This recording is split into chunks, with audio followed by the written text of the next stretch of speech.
سامعین السلام علیکم ورحمۃ اللہ وبرکاتہ۔ آج میں سورہ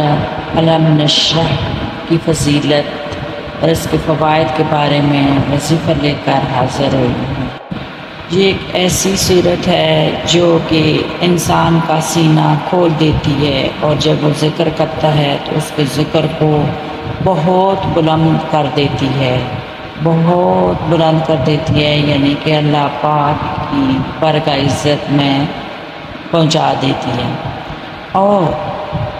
اللہ پاک فرما رہے ہیں سورہ شریف میں کہ ہر مشکل کے بعد آسانی ہے، یعنی کہ انسان پر چاہے کتنی مصیبتیں آ جائیں، وبائیں، بلائیں، بیماریاں، پریشانیاں، دکھ، درد،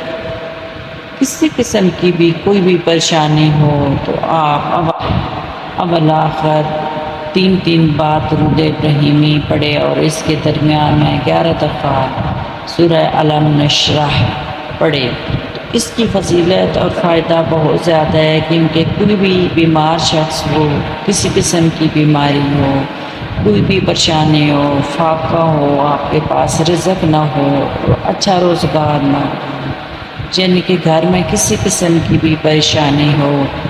کسی قسم کی بھی تنگی ہو، تو اللہ پاک اس تنگی کو دور فرما کے اپنی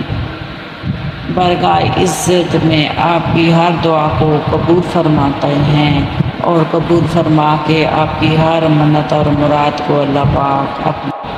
قبول فرماتے ہیں۔ اگر آپ کے گھر میں کسی قسم کا فاقہ ہے، آپ کے پاس ڈگریاں ہیں لیکن آپ کے پاس کوئی روزگار، کوئی ذریعہ معاش نہیں ہے، اگر آپ کے پاس ہر قسم کا ہنر ہے لیکن اس ہنر کو بجا لانے کے لیے آپ کے پاس پیسہ نہیں ہے، دولت نہیں ہے، تو آپ اللہ پاک سے رجوع کریں اور سورہ الم نشرح کو 11 بار پڑھیں، اور پھر اللہ پاک سے دعا کریں تو آپ کی ہر مشکل جو ہے آسان ہوگی، آپ کی ہر دعا قبول ہوگی۔ لا علاج بیماری بھی اس سورہ شریف کے پڑھنے سے دور ہو جاتی ہے، یعنی کہ ختم ہو جاتی ہے۔ اور کسی قسم کی مصیبت ہے، پریشانی ہے، گھر میں لڑائی ہے، جھگڑا ہے، کوئی بھی مسئلہ ہے، تو آپ اس سورہ شریف کو پڑھیں اور اپنے اوپر لازم کر لیں، تو آپ دیکھیں گے کہ آپ کے گھر کے حالات آہستہ آہستہ ٹھیک ہونا شروع ہو جائیں گے، اور آپ جو ہے رزق کی بلندیوں پر اور اپنی امیدوں کی بلندیوں پر جا کے کھڑے ہو جائیں گے، کیونکہ یہ سورہ شریف جو ہے انسان کو پستی سے اٹھا کر بلندی پر لے جاتی ہے اور رزق بڑھاتی ہے، یعنی کہ رزق بہت زیادہ ہو جاتا ہے۔